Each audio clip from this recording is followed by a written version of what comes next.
Good morning, crew members. It's Krebs here with a very exciting World of Tanks episode for you guys.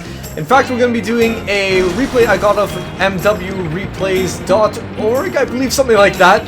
Has a lot of great replays on there, and oh my god, this is going to be the most credits we have ever done in a single game on this channel. This is going to be unbelievable. Of course, it's going to be coming from a premium tank, and most likely this guy has a premium account as well. Why do I know that? Because he has, in fact, premium ammo on his freaking tank as well. So this is a testimony of how you can earn so many credits. Obviously, you need a little bit of an advantage, a little bit of a push. Quite a big push if you ask me. But hey ho, anyway, let's enjoy the replay while we can. This is the Super Pershing. A lot of people have been talking about this tank, saying specifically, like, how the hell do I play this tank? So much so that World of Tanks, War Gaming, had to actually make a video about how to play the freaking tank because people didn't know how to play it. They just kept on rushing around thinking that it was like God, but it kept on dying, getting hit in the side. Also, it had a weak gun. So when you think about it, weak gun, very easily to destroy from the side and the back. Then what is the pro about it? What are the good things about it? Well, the thing is, you have to play it a little bit differently than other tanks. The thing is, if you really want to find an in-depth guide about this tank, you can actually just look up on the Wargaming's website. They have that full review. But since we're actually talking about this replay at the moment, I might as well just reiterate some of those points. The Super Pershing is a tier 8 medium tank, but it doesn't play like a lot of tier 8 medium tanks. Most of them would be agile sort of tanks. This is in fact the contrary. This tank is very slow. One of the things that people don't like about this tank is very slow, has slow acceleration, has a slow top speed, and so you can't really play it like a normal medium tank. You have to play it like it's a sort of snail tank, if anything, a heavier tank. What else does it fall down on? It falls down on penetration. It also falls down on its side armor and its back armor. It's very easily destroyed if it gets hit like that. However, it makes up in a variety of things. For example, it has a weak gun, but that means that it has a better matchmaking. So yeah, sure, it'll have difficulty penetrating higher tier tanks, like, you know, tier 9s and tier 10s, but apparently its matchmaking is a lot better. Apparently it gets into tier 9 games rarely. However, I don't have this tank, and that is what the review by Wargaming said, that it hardly gets placed into tier 9 and tier 10 games. But my reading on the forums was that apparently you actually do get quite often, like half of the games you get put into is against like tier 9s and whatever else. So maybe not the most luckiest of things to be going on. But anyway, he is placed in a tier 8 only game, so he's only going to be taking on tanks his tier, and so he's going to have that ability to actually take them on quite easily, not having this difficulty against tier 9, tier 10 tanks. So no worries in terms of penetration there. What else does it make up with? Yeah, it has a slow speed. It also has easily destroyed from the side, but as typical with a lot of American tanks, it has a very nice frontal armor. In fact, it's very highly armored on the front and has great slope as well. So it's practically impossible to actually penetrate this tank from the front. It absorbs a lot of normal shells, whilst the HE is probably the only thing that can maybe do damage to it from the front. But anyway, so that is the Super Pershing for you. You have to know how to play it correctly, know its weaknesses and its strengths. So play a little bit like a camper, not exactly like a camper. You don't have to sit around in one place, but make sure that you're always facing your frontal armor at your opponent, because your frontal armor is where it's going to be the toughest for your opponent to actually take you on. Anyway, so focusing on this game at hand, we're actually looking at Ennismore in the Relic clan taking on all these tanks. And look at this placement by his shots, trying to aim specifically for the areas that are most vulnerable. So that would be such as the cupola on top of those tanks that he was facing over there. Obviously hitting some of these tanks on the side if he possibly can. Just trying to go for those weak spots. And I think if there's anything to learn from this game, it's definitely applying that. Not only should you hit your opponent in the back or the rear, or the back or the side, but also go for those weak areas such as the cupola. Very important stuff there.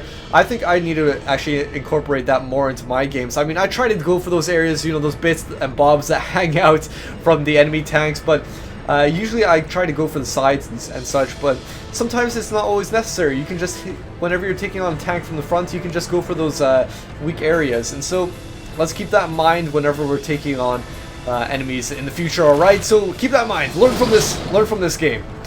Okay, so engaging the KV-5 and also the T-28 up there, still using his normal shells, did what looked to be pretty good damage on that KV-5 from the front, surprisingly, but there are a few weak areas if you can manage to hit them.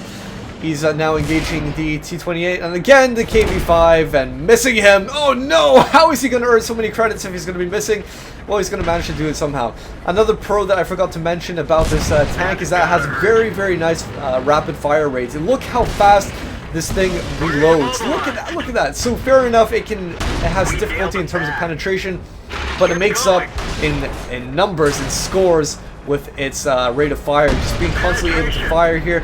Taking on the T-28's cupola, tank destroyer. Obviously has sloped arm on the front, difficult to take on if you were going to take it on anywhere else on that tank, but just hitting that weak area, no problem whatsoever.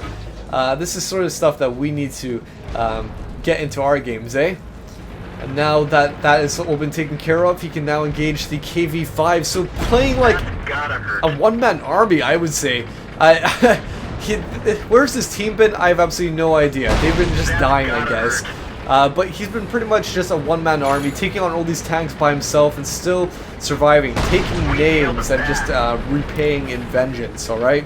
KV-5 just not even know what he's doing. I guess he's just trying to take on T-29 whilst getting engaged from the backside. Don't know, but it's a bit of a foolish KV-5. Maybe just a wall warrior who doesn't really know how to play, I suppose.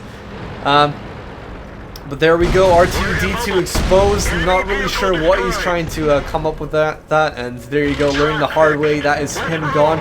Louvre, no problem whatsoever. Big hull exposed and just easy shots for the Super Pershing here. But notice how he's down to just one single normal shell left. He's got one single normal shell. Still not really that much to worry about because he has so many armor-piercing rounds from his special gold ammunition here.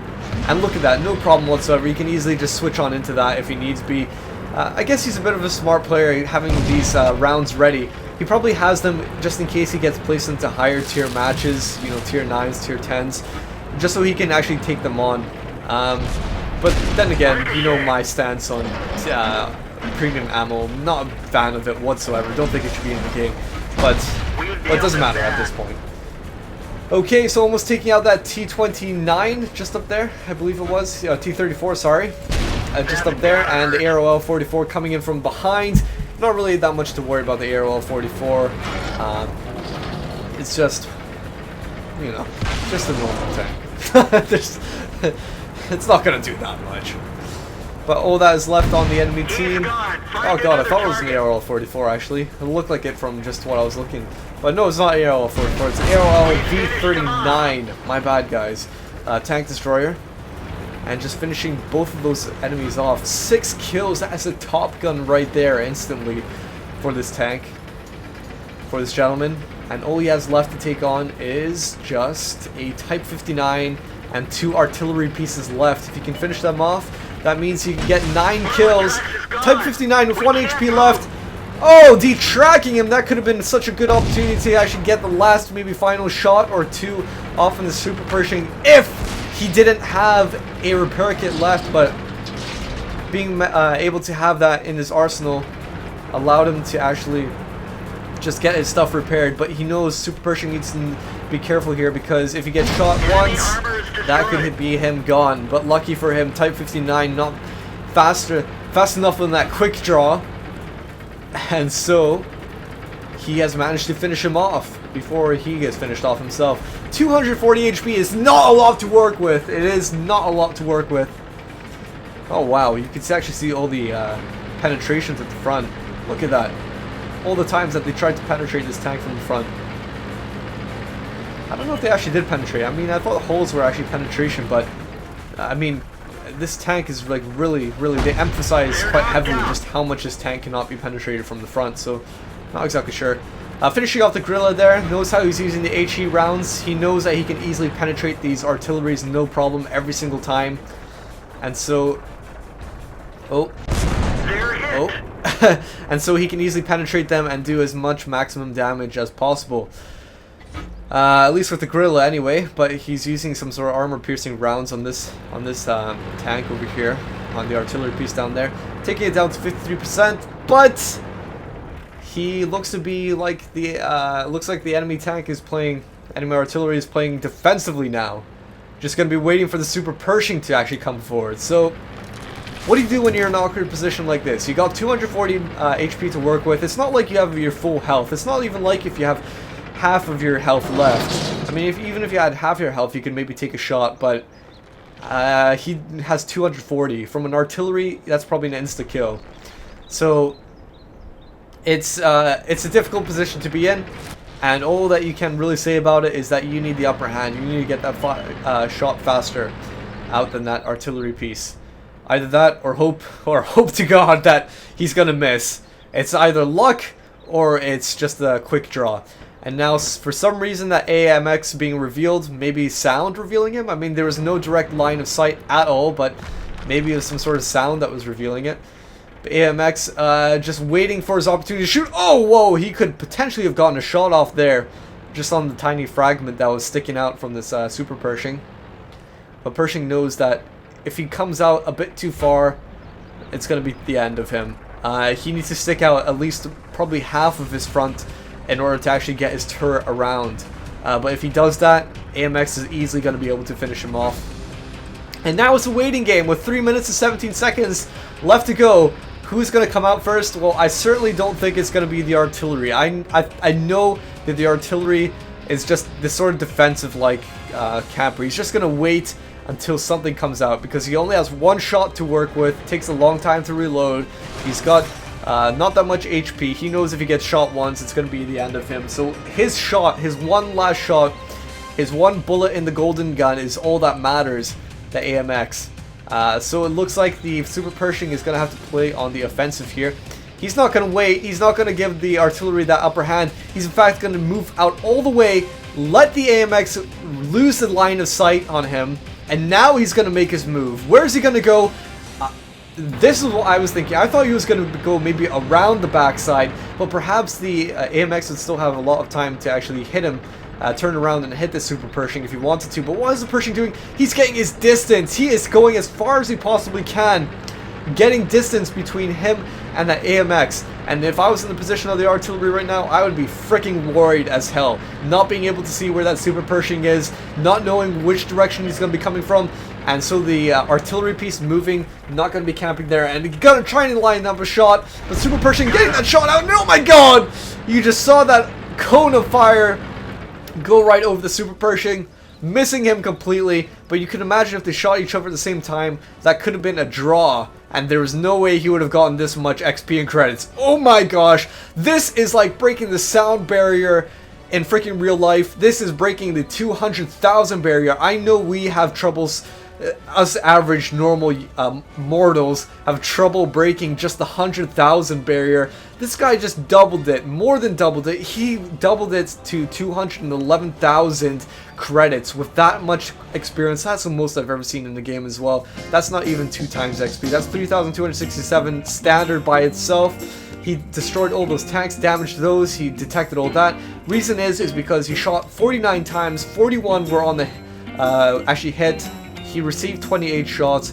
Battle heroes, let's take a look. 3 of them, Steel Wall, Top Gun, and also Defender. Well done. Very much so well done to the Super Pershing for achieving that. Biggest numbers we've ever seen on this channel. But anyway, guys, I hope you enjoyed this. If you want to send in your replay, just send it in to krebsco@hotmail.co.uk. But please make sure it's exceptional. Try to view it from the viewpoint of the audience. So until next time, guys, have a very nice day. Bye-bye.